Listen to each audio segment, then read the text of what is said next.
भजन जी ठेके नहीं भैया, नीचे रखो, थोड़ा साइड हो जाओ भाई, ऐसे खड़े हो जाओ जैसे स्कूल में होते थे, छोटे आगे बड़े पीछे। ये तो जोर से बोल लेगा। शुरू कर दो। नमस्कार, मैं हूं भूपेंद्र रावत और आज हम गाजीपुर में हैं और हमारे किसान आंदोलन को 4 महीने 12 दिन से ज्यादा का समय हो गया है। मेरे दोस्तों, मैं आपको बताना चाहता हूं, कोरोना की क्रोनोलॉजी को समझिए। मध्य प्रदेश के अंदर पुलिसकर्मी सड़क पर चलने वाले किसान मजदूर आदिवासियों को बिना मास्क के पकड़ करके कूट कूट करके पीट रही है। ये समझिए आप, एक तरफ देश में तमिलनाडु से लेकर पांडुचेरी, असम से लेकर केरल और पश्चिम बंगाल में चुनाव की सभा हो रही है, जहां हमारे देश में प्रधानमंत्री नरेंद्र मोदी से लेकर अमित शाह तक खुले बिना मास्क के रैलियां कर रही हैं। इनकी एक एक रैली में कहीं 5,000 6,000 लोग भी जुट रहे हैं, कहीं कहीं 8-10 हजार लोग इकट्ठे हो रहे हैं। न शारीरिक दूरी, न मास्क जरूरी, न कोरोना का भय है। लेकिन दूसरी क्रोनोलॉजी को समझिए कि हमारे यहाँ अभी कुंभ स्नान हो रहा है और 30 अप्रैल तक कुंभ चलेगा।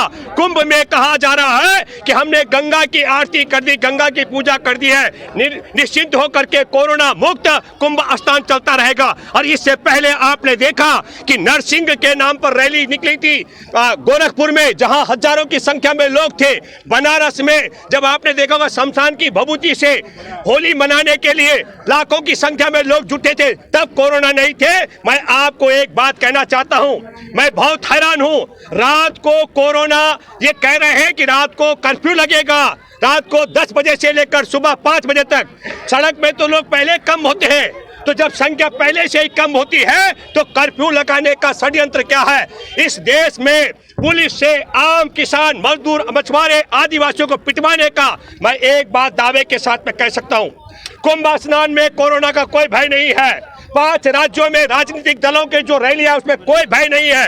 और हम किसानों की बात करते हो तो जुलाई से हम खुले आसमान के नीचे हैं। न कोरोना का भय, न शारीरिक दूरी, न मास्क जरूरी। हमारी 3 काले कानून को हटाने के लिए लड़ने की है मजबूरी, एमएसपी की गारंटी के लिए लड़ने की है मजबूरी। लेकिन मैं बताना चाहता हूं, हमारे देश में रमजान और किसान दोनों लक्ष्य पर ले लिए गए हैं, इसलिए षड्यंत्र के तहत पुलिस को मारने पीटने की छूट दी जा रही है। ये मैं आप सबके माध्यम से कहना चाहता हूं। आप सब लोग जो मुझे सुन रहे हैं, अगर कोरोना कहीं है तो आप पहुंचिए कुंभ स्नान देखिए हरिद्वार में कोरोना कहां है। आप अगर कोरोना का भय है तो देखिए नरेंद्र मोदी की 5 राज्यों की रैली में कोरोना कहां है। आप देखिए अमित शाह की रैली में कोरोना कहां है।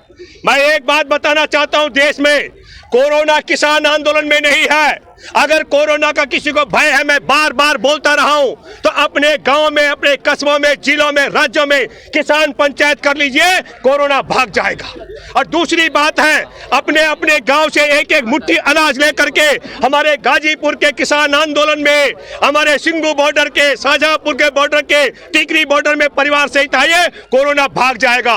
और तीसरा, इस देश में चुनाव हो रहे 5 राज्यों में भारतीय जनता पार्टी संघ परिवार जो देश में 3 काले कानून लेकर आई है और जो देश में न्यूनतम समर्थन मूल्य की गारंटी का कानून नहीं बनने दे रही है, ये मैं इसलिए कह रहा हूं। उत्तर प्रदेश, राजस्थान और मध्य प्रदेश में गेहूं की खरीद में इतने बड़े किसान आंदोलन के बावजूद हमारे किसानों को 196 करोड़ रुपए से ज्यादा का नुकसान हुआ, न्यूनतम समर्थन मूल्य नहीं मिला।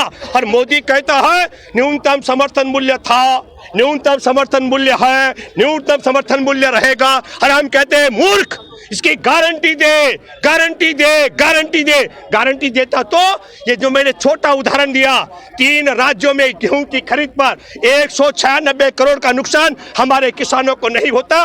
मैं आपके माध्यम से फिर कहना चाह रहा हूं, कोरोना तो बहाना है, असल मसला इनका रमजान और किसान आंदोलन निशाना है। इसलिए पूरे देश के लोगों आप समझ लो, इनके चुनाव की रैली में कोरोना नहीं होता है, हमारे किसान आंदोलन में कोरोना नहीं होता है। और बनारस में लाखों लोग होली पर इकट्ठे होते हैं, नरसिंह रैली निकलती है गोरखपुर में, वहाँ कोरोना नहीं होता है। हरिद्वार में कुंभ स्नान होता है, वहाँ कोरोना नहीं होता है। और मध्य प्रदेश में शुरुआत हो चुकी है। मैं सुबह इंदिरापुरम से आ रहा था, देख रहा था जो किसान गुजर रहे हैं बिना मास्क के, पकड़ रही है पुलिस अपराधियों की तरह।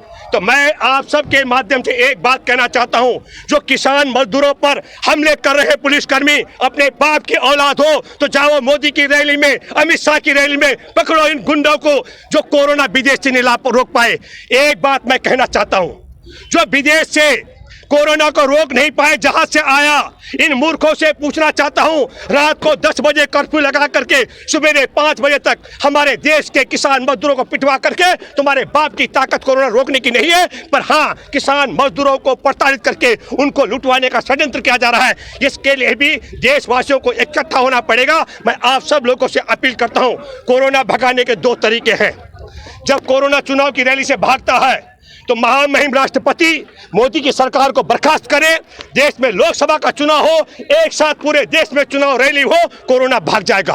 और दूसरा उपाय है, पूरे देश के अंदर गांव-गांव में किसान पंचायत करो, कोरोना भाग जाएगा। ये मैं दावे के साथ में कहता हूं, 2 उपाय हैं। धन्यवाद। जय हिंद, जय जवान।